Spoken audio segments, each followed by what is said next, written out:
حلبچه ایش وازارن ویش و ایش وازارن هر کردانه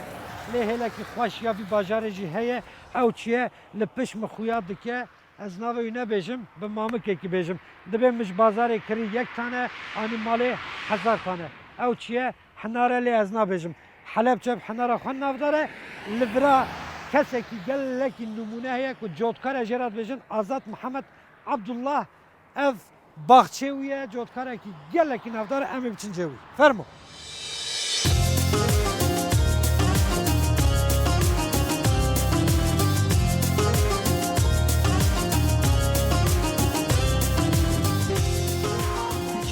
شعري لشفاية وتندرستية وەرە باشتێکی فول کوردەواری پیشان نیەتە هەر تشتێکی تە کوردەواریە شخۆیانی تشتێکی چی ئەس پگەلێک مەڕەت ئەمە سەلاجەیەکە ئەمەش تقریبا هەر لە 25 بردا هلال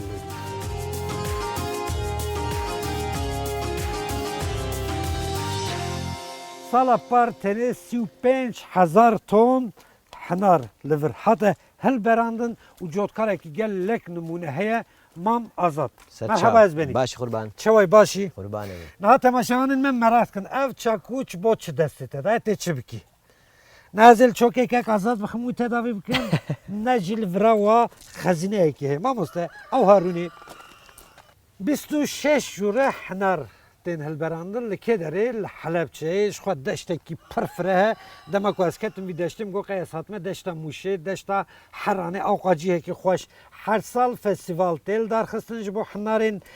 حلبچه وكا حناري زبزكي يسيرت چوان نافدارن حناري حلبچه جي وصان نافدارن تايبتي حنارين حلبچه چنه ما مسته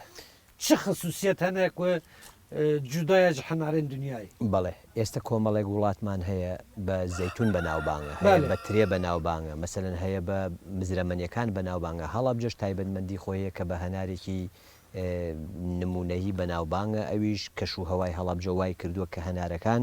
پێستیان تەنک بێت ئاودار بێت ناویشی سوور و جوان بێت بۆ نمونە لە ساڵی 2007 بوو من نرد بە بریتانیا لەنەوە 6 وڵات یەکەمیە هەناری هەڵەبجە ئەوە بوو لەوێ شادەیەکیان ناردۆ کە هەناری هەڵەبجە بەڵێ دەرەجە یەکی هەنارە ئەگەر سێرێکیشی بکەین ئەوە هەنارە پارێ ئەمە هەناری پارە دەبێت تایبەتیەوەی قاچلێ حەنارێ ئەم بێژن حەلەبچەی گەلێک دەنەکەن گەلێکی خۆشە هەمەوەی چەوە تامی بکە بزانە مش بازار ئێستن یەک تەنە كيك ازاتش هفكر حزبتنا اف حناره باشا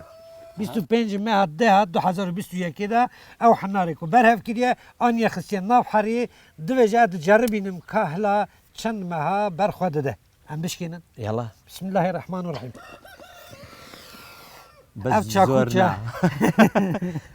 دواي طبعا من ما كيفش نك خد زنا وكا كواس صندوق زيريوانا بدك جود كارك قال لك يجي اف دربش كينم هر علي رو بادري كين چند مهدبه چند مهده تقريبا ل 25 جده تا استه مانجي سي 11 12 1 2 3 سسي بنج مها اف حنار النافي اخيدا وك خواز بني بفيرنجي مايا اف باشار كو بحنار خو نافدار و بازاد خواج نافدار چاو ما چکم